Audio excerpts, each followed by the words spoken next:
Are we on? There we go. Evening all. How are we doing?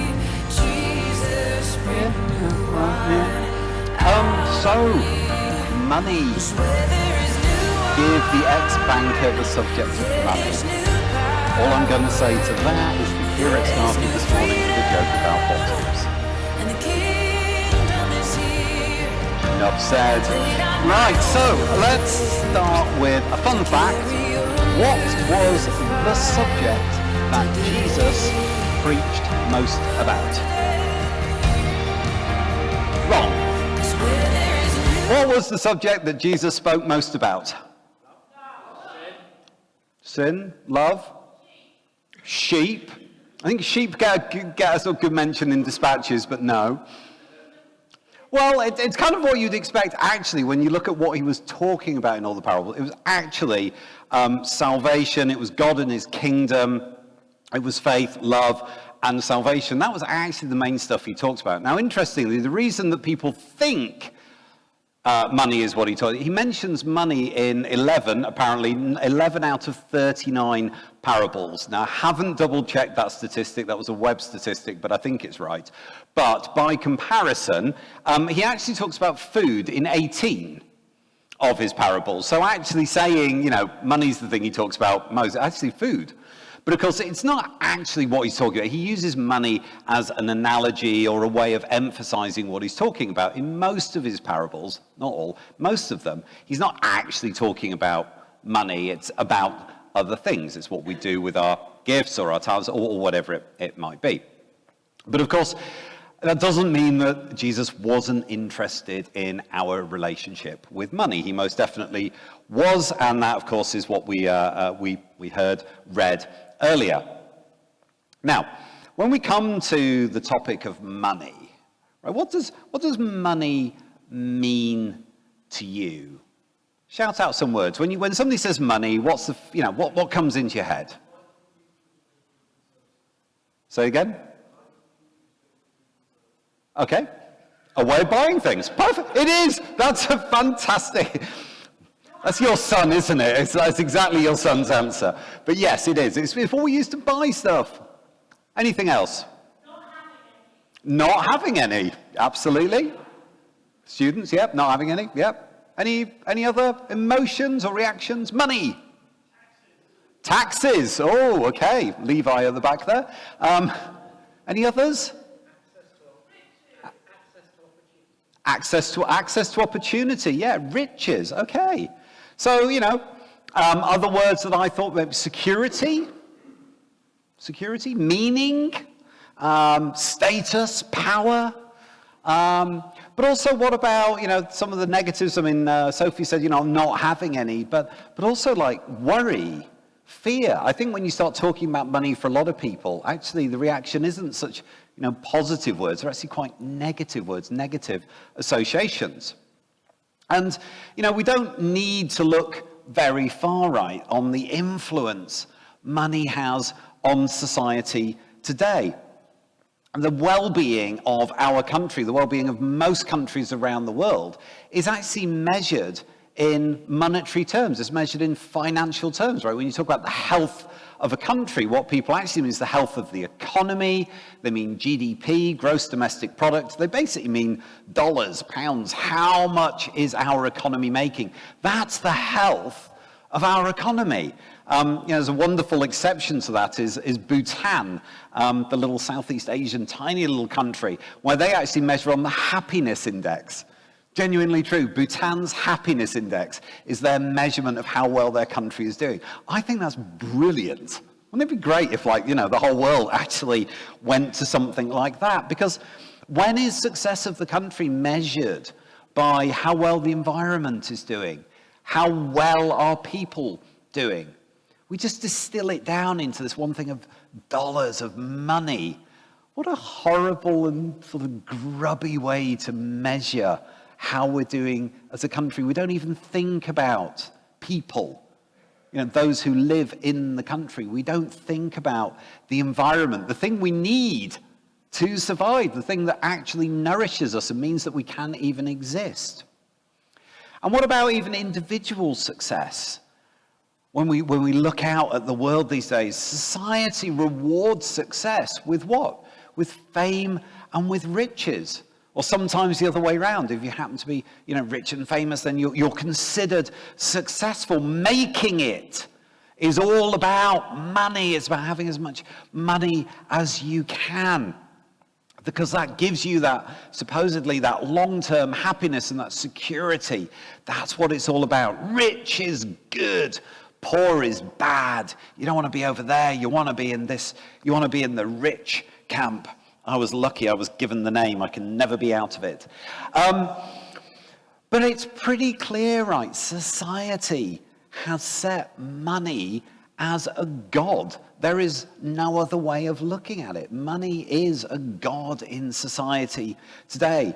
It's really interesting. If you ever look at any old drawings of the skyscraper of London, the skyline of London, right? Go back like 50 years or certainly 100 years. Right, what were the things that were pointing up above everything else? Churches.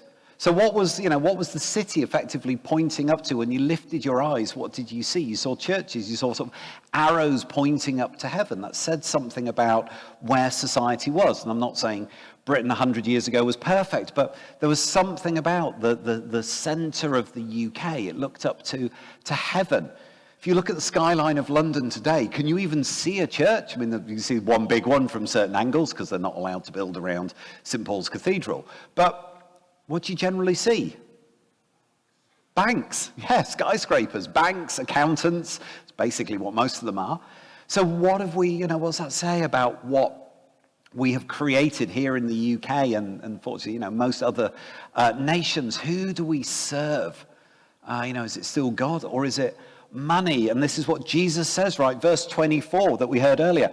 No one can serve two masters. Either you will hate the one and love the other, you'll be devoted to one and despise the other. You cannot serve both God and money. Small sidebar. Don't ever do that reading with a cold, as my wife once did at university, because it will come out you cannot serve both God and bunny. Which is probably true, but not quite the same message. Now, we probably shouldn't then be surprised, right, that, society has discarded the creator God. It no longer points up to the heavens. So this has had to make room for this alternative God of money. No one can serve two masters. Our country says, don't want to serve the creator God. We want to serve this created God of money. And this is really dangerous territory. Really dangerous territory to get into. Because when we take a step back and we think, what are two of the most important things to God? What are the two things that matter, or seemingly above pretty much anything else? Clue. Let's just dive back into Exodus. And let's go back to chapter 10, verse 20. And God spoke all these words. I am the Lord your God who brought you out of Egypt, out of the land of slavery. You shall have no other gods before me. You shall not make for yourself an image in the form of anything in heaven above, or on the earth beneath, or in the waters below. You shall not bow down to them or worship them. Can anybody tell me, come on, this is the easy question. Can anybody tell me what those are? Commandments, thank you very much. Specifically, 2 of the 10, the first 2 of the 10, right? That's the 2 first commandments that God gives to Moses to give to the people of Israel when he's brought them out of Egypt, Mount Sinai, thunder and lightning on the mountain. Moses has gone up. God gives him the commandments, 2 big stone tablets. You've all seen the film. Probably didn't look anything like that. But that's what happened. And Moses goes up, right? And he's up there for 40 days. If you read the text, assume if it is chronological, he actually sort of goes up, gets the Ten Commandments, comes back down, tells the people, this is what God says, this is the binding commandment, the relationship God is offering you and the people of Israel. And the people of Israel said, yeah, we'll do all of that. And Moses says, that's great. Moses tromps back up the mountain. He's up there for 40 days. And he's getting like the template for building the tabernacle, and he's getting all these other rules, and he gets the Ten Commandments written on stones by God. It's pretty impressive, right? Comes back down.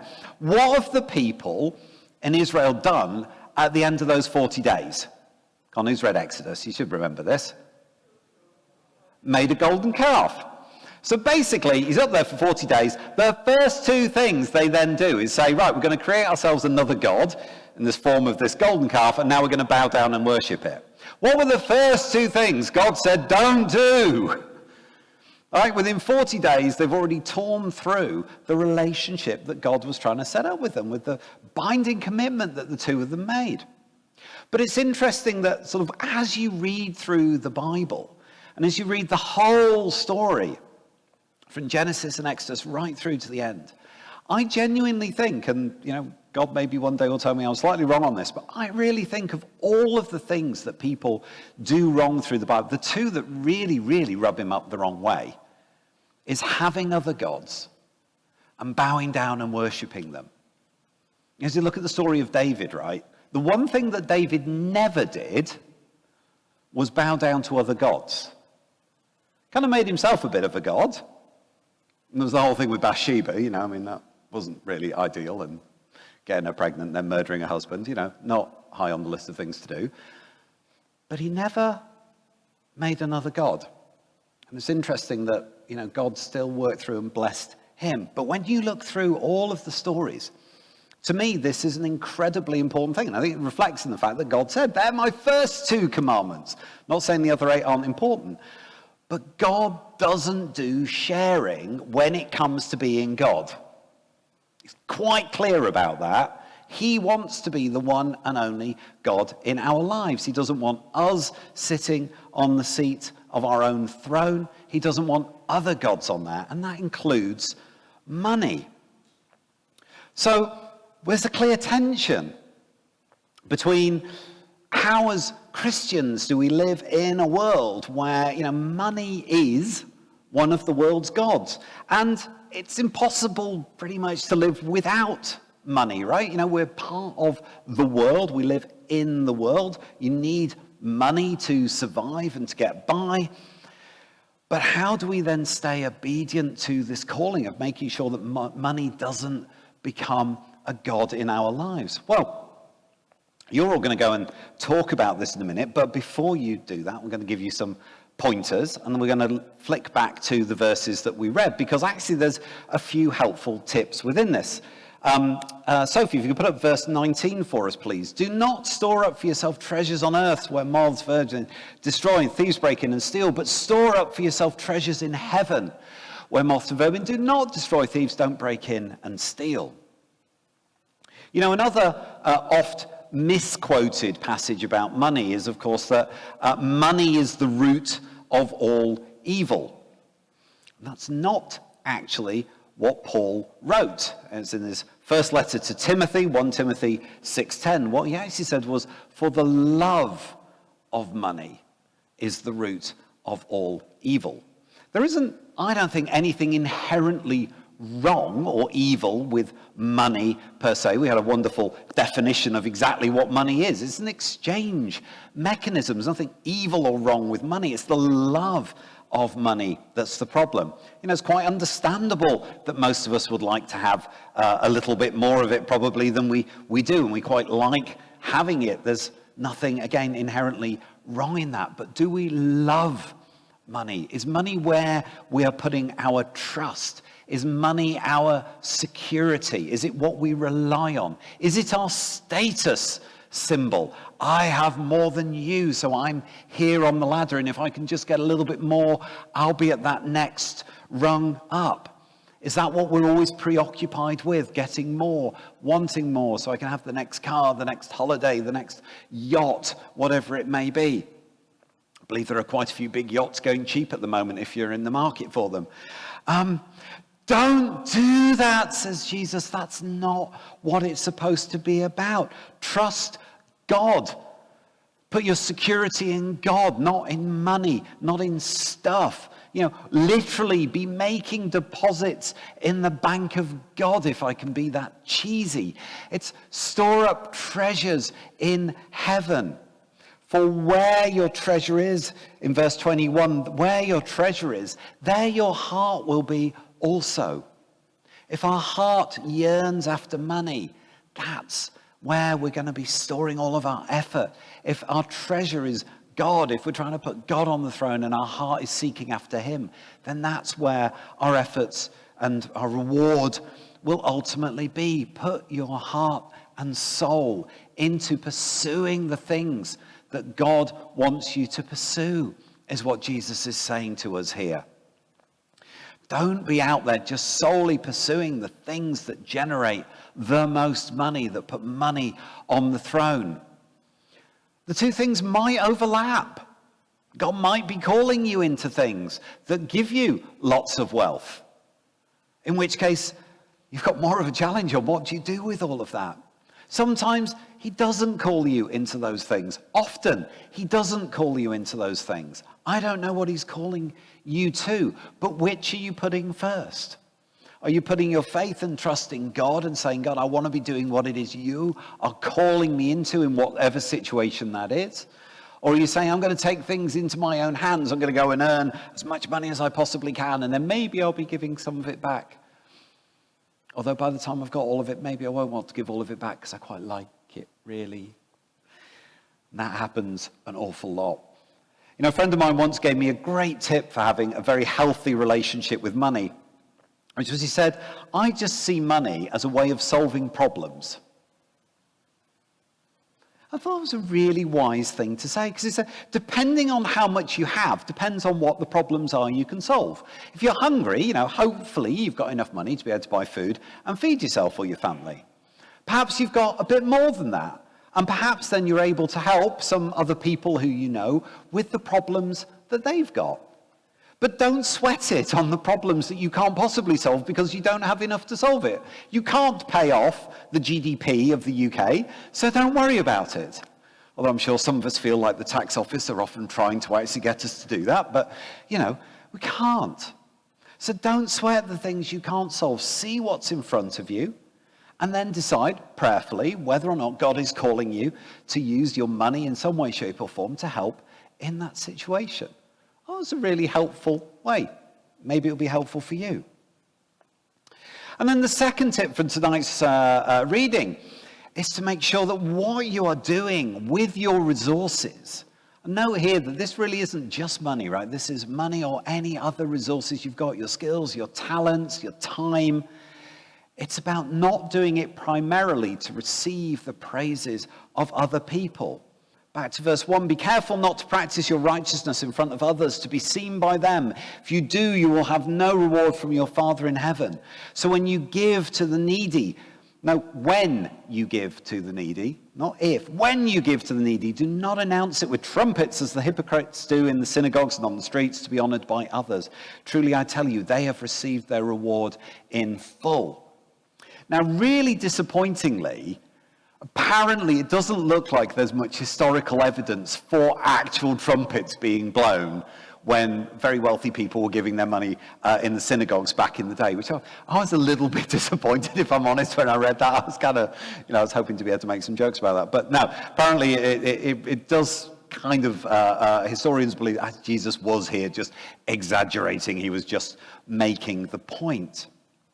But when you give to the needy, do not let your left hand know what your right hand is even doing, so that your giving may be in secret. Then your Father who sees what is done in secret will reward you.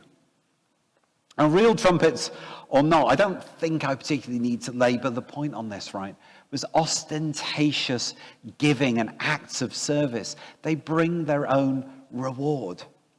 And quite frankly, they're likely to end up being addictive for all of the wrong reasons, right?